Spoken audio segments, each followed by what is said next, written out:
గొప్పతనము. నీవు నా గొప్పతనమును వృద్ధి చేయుము, ప్రతి వైపు నుండి నన్ను ఆదరించుము. 71వ కీర్తన 21వ వచనము ఆంగ్ల.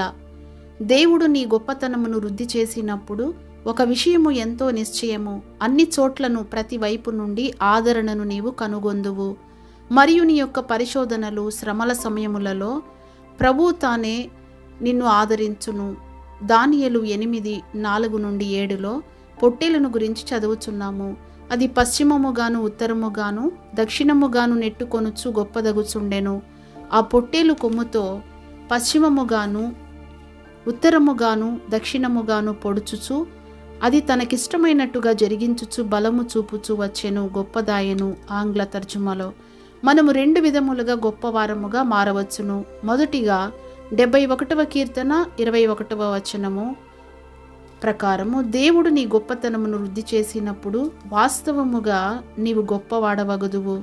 రెండవదిగా దానియేలు 8:4లో పేర్కొనిన విధముగా పొట్టేలు వలె నీవు అన్ని వైపులా నిన్ను నీవే త్రోసికొని నెట్టుకొని పోవచ్చు, నీకిష్టమైనట్టుగా జరిగించుచు డబ్బు ద్వారాను భూసంబంధమైన వస్తువుల ద్వారాను పురిగొల్పునట్టి మాటల ద్వారాను జనులను ప్రభావితము చేయుచు గొప్పవాడవు కాగలవు.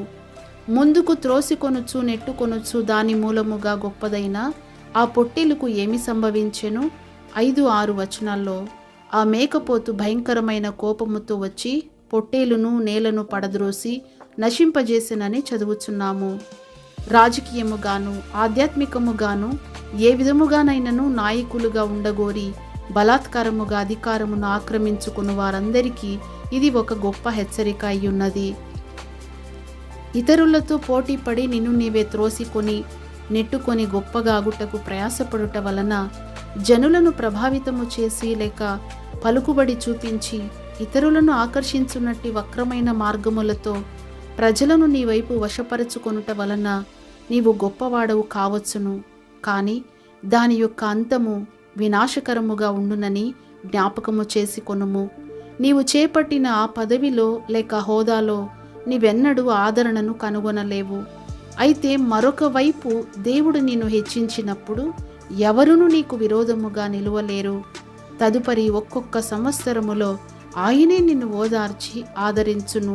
నీవు ఆదరణ పొందిన వెంటనే ఇతరులకు కూడా ఆదరణగా ఉందువు.